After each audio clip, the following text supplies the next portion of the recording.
Hello, my name is Richard Kent. Today I want to talk about how God creates energy in our bodies. And it's fairly complex. And it's certainly worth thinking about to illustrate to each of us the amazing scientific power of God. Now, our bodies require energy, and a lot of it.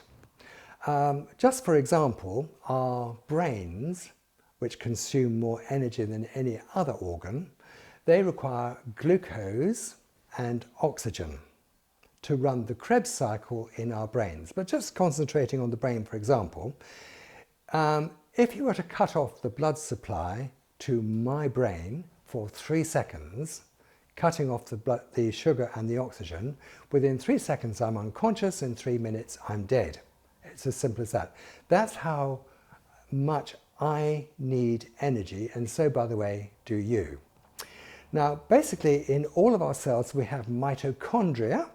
I'm going to be talking about how the cells work on a different occasion, but the mitochondria are where the actual energy is produced in a very complex system called the Krebs Cycle, when low energy ADP, adenosine diphosphate, is made into high energy ATP.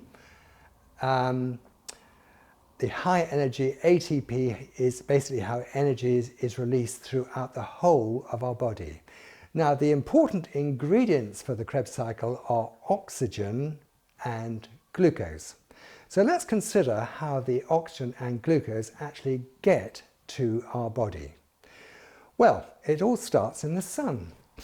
God has created the sun 93 million miles away. It's a nuclear fusion reactor. It's something we can't do.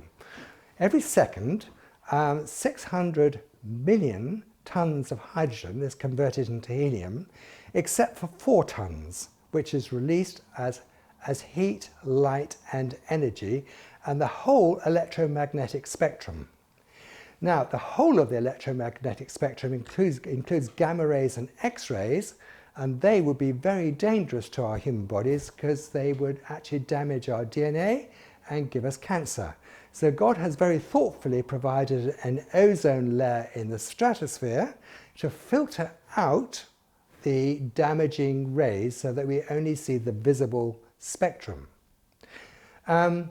The light, in the form of photons moving in a waveform, comes down to planet Earth, and the first energy producing organisms are the plants and the algae with their amazing photosynthesis, which is truly supernatural. In the presence of sunlight, they convert carbon dioxide and water into oxygen for us and carbohydrates and sugar for us.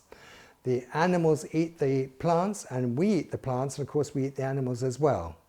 So we get our energy indirectly via the plants, and the plants get their energy from the sun. We actually then inhale the oxygen, and our lungs are like 2 giant sponges, and the surface area of each lung is about the size of a tennis court. And our lungs, by the way, are kept open by a special fairy liquid, if you like, God's fairy liquid called a surfactant. But the oxygen perfuses across the membranes of the alveoli in our lungs into our circulatory system, where it's pumped around.